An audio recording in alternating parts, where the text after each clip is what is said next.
আসসালামু আলাইকুম। আজ আপনাদেরকে শয়তানের নিঃশ্বাস বা ডেভিলস ব্রেক সম্পর্কে বলবো, যা আমার নিজের সাথে মানে আমার আম্মুর সাথে ঘটে গেছে। সেটাই আজকে আপনাদের সাথে শেয়ার করব, যার কারণে আমার এই ভিডিওটা করা। আসলে হচ্ছে কালকের ঘটনা। কালকে 2/5/2025 সন্ধ্যা 6:30 কি 7টার সময়ের এই ঘটনা। আমার আম্মু ব্যক্তিগত কাজে বাইরে গিয়েছে। যাওয়ার পর যখন ফিরে আসছিল, তখন এরকম একজন ছেলে এসে জিজ্ঞেস করলো মাদ্রাসা কোথায় বা কি। আম্মু উত্তর দিল মাদ্রাসার সামনে। তারপরে বলতেছে আমার নামাজের টাইম হয়ে যাচ্ছে। আম্মু বলতেছে নামাজের টাইম হয়ে যাচ্ছে, আমি বাসায় চলে যাব। চলে যাচ্ছে, কিন্তু ওনাকে বলতেছে যে নামাজ কাজা পড়েন কী কী। পিছনে থেকে একটা মহিলাও আসলো, এসে মহিলাকেও জিজ্ঞেস করলো মাদ্রাসা কোথায়। মহিলা বললো যে সামনে।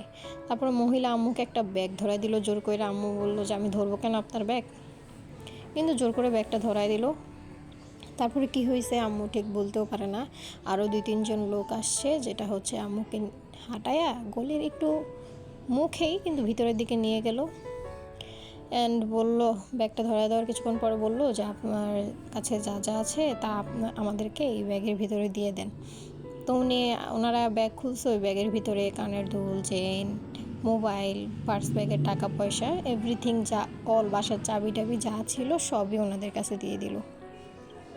ওনারা ওই সব কিছু নিয়ে চলে গেল। কিছুক্ষণ পর যখন আম্মুর হোশ আসলো, তখন অন্যজনের নাম্বার থেকে আমাদেরকে ফোন করলো, কন্ট্যাক্ট করলো। তারপরে যাই আম্মুকে আমরা নিয়ে আসলাম। এখন কাকে আমরা বিশ্বাস করব? একজন ছেলে মাদ্রাসার কথা জিজ্ঞেস করলো, এরপরে এই ঘটনা ঘটে গেল। এর ঘণ্টাখানিক পর গিয়ে আমরা থানায় জিডি করে আসছি। কিন্তু কি একটা অবস্থা, মানবতা তো উঠে যাবে। মানুষ তো আর মানুষকে সাহায্য করবে না। সত্যিকারে অসহায়ও এখন আর সাহায্য পাবে না। সবাই সাবধানে থাকবেন, ভালো থাকবেন, সেফ থাকবেন।